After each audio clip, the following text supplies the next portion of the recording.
Hollywood is going on strike. Writers in studios will no longer be working. The Editors Guild has announced a work stoppage. It's first in 15 years. So why are they protesting? The Guild says the industry has been negatively impacted by streaming. It says writers are suffering. They seek better compensation across film and TV. Another demand is residual payment for hit shows.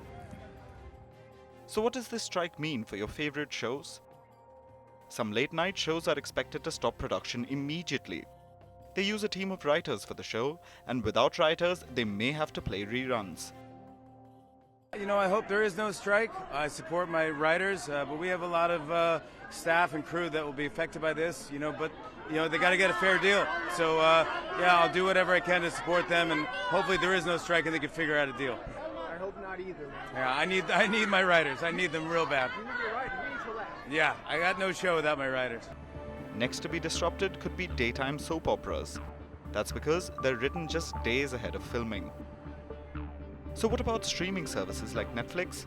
Netflix makes shows around the world, so it can feed its service with shows produced outside the US. Other streaming services may avoid any initial impact.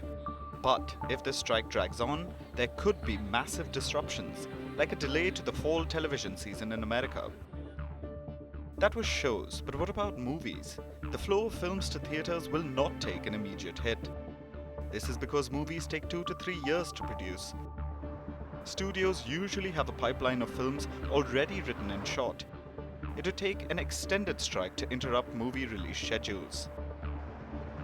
Well, I hope that the writers get what they need. I believe in the power of unions. I'm lucky to be a part of one with SAG, and so hopefully everybody can get what they need swiftly and everyone can get back to work. The studios are currently scrambling, trying to prevent a fallout. But artificial intelligence has become a big actor in this fight. The emergence of AI software has raised questions. The Guild wants safeguards to prevent studios from using AI, especially to generate new scripts based on old work from the writers. Writers also say they will not rewrite or draft scripts created by AI. This is not the first time the writers have put their pens down.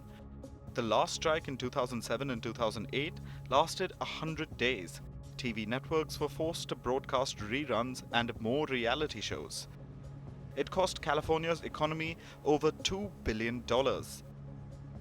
Studios want to avoid another disruption, especially after COVID-19. But it looks unlikely this time.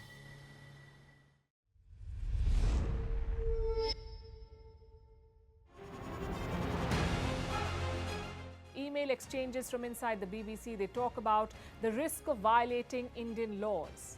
It's easier to rake up the freedom of speech debate, but does it give anyone a free pass to knowingly violate the law? America supports India because it needs India's support in return.